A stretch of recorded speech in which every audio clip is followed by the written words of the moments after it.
And here is the Writer's Almanac for Saturday, October the 19th, 2019. It's the anniversary of the surrender that ended the American Revolutionary War, Yorktown, Virginia, 1781.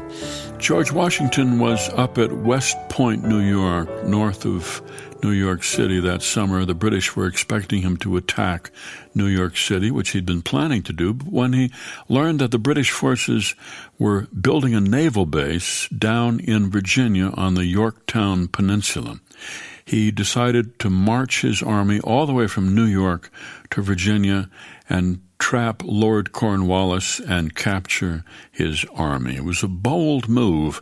They had to move 400 miles on foot, headed for New York City to scare the British, get them to prepare for an attack, and then quickly moved south, marching every day from 2 in the morning until it was too hot to continue.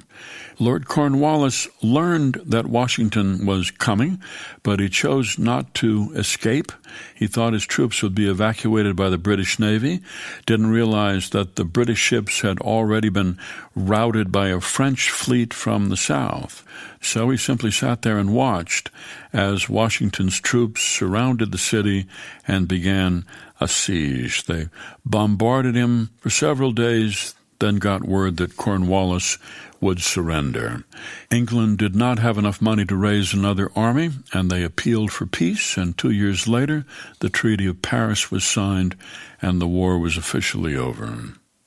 It's the birthday of the novelist David Cornwell, who writes under the name John le Carré, born in Poole, England, 1931, author of best-selling spy novels The Spy Who Came In From the Cold and Tinker Tailor's Soldier Spy.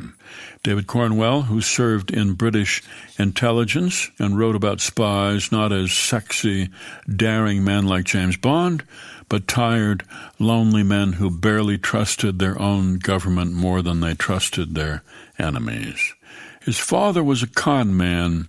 He worked fraudulent real estate deals, had millions of dollars in gambling debts, was in and out of prison on fraud. So Cornwell was raised mostly by his father's various girlfriends.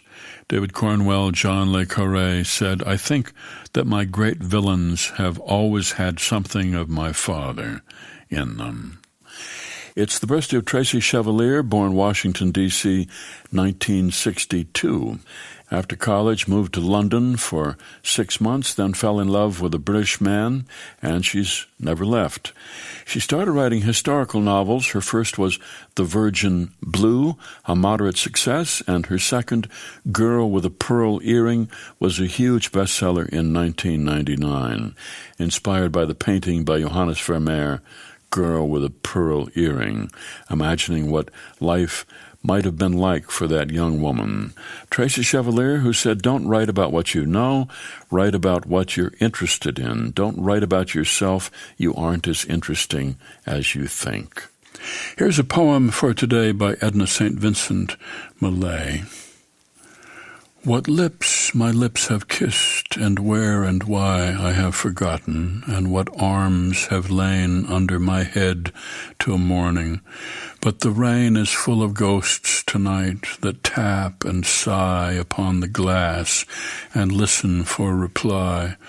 And in my heart there stirs a quiet pain for unremembered lads that not again will turn to me at midnight with a cry.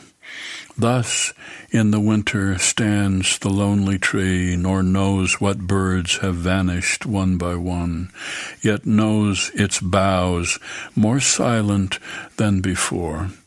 I cannot say what loves have come and gone. I only know that summer sang in me a little while, that in me sings no more. A poem by Edna St. Vincent Millay, What Lips My Lips Have Kissed, from her selected poems. That's the Writer's Almanac for October the 19th, 2019. Be well, do good work, and keep in touch.